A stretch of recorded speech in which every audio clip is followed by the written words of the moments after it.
Պուրիտանները, ամենօրյա ընթերցանություն, Ռիչարդ Բաքստեր, օր հունվարի 7։ Ես քեզ ինչպես թողնեմ, ով Եփրեմ, քեզ ինչպես հանձնեմ, ով Իսրայել,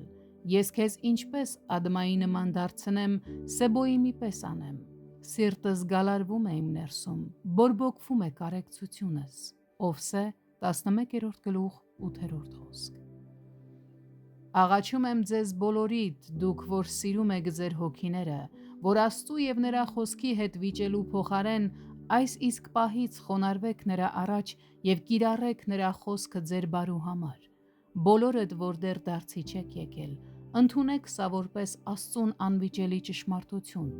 Շուտով անխուսափելիորեն պիտի կամ դարձի գաք, կամ դատապարտվեք, այլ ճանապարհ չկա, կամ դարձ, կամ մահ։ Երբ այս ճշմարտությունը հայտնել է Աստված, որ չի կարող ստել, երբ այն լսում եք աշխարհի արարչից և դատավորից, ապա ժամանակն է, որ նա, ով լսելու ականջներ ունի, լսի։ Այս պահին դուք արդեն կարող եք հասկանալ, թե ում վրա պետք է հենվեք։ Եթե հիմա դուք Տիրոջ հետ չեք, ապա ցավոք դուք հոգով մեռած և դատապարտված մարդիկ եք, եթե շուտով դարձի չգաք։ Եթե ես ձեզ հակառակը ասեի, ապա ես ձեզ ստոր սուտը կփոխանցեի։ Եթե այս ճշմարտությունը ձեզանից թաքցնեի, ձեզ կկործանեի և մեղավոր կլինեի ձեր արյան համար, ինչպես գրված է։ Երբ ես ամբարիշտին ասեմ, ով ամբարիշտ, դու անպատճառ պիտի մեռնես, և եթե դու ամբարիշտի հետ չխոսես իր ճանապարհից զգուշացնելու համար, այն ամբարիշտը իր անօրենության պատճառով կմեռնի, բայց նրա արյունը ես քո ձեռքից կպահանջեմ։ Եզեկիել 33:8 խոսք։ Տեսնում եք, թեպետ սա կոպիտ և անցանկալի վարդապետություն է, այն այնպիսին է, որը մենք պարտավոր ենք քարոզել և դուք պարտավոր եք լսել։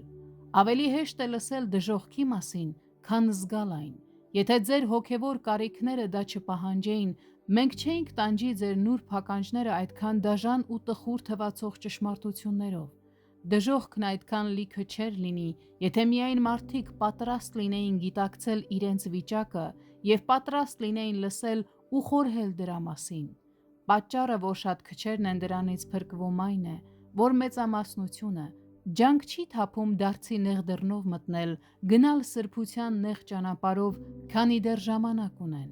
և նրանք չեն ցանկանում դա անել, քանի որ չեն գիտակցում այն վտանգը, որի մեջ գտնվում են։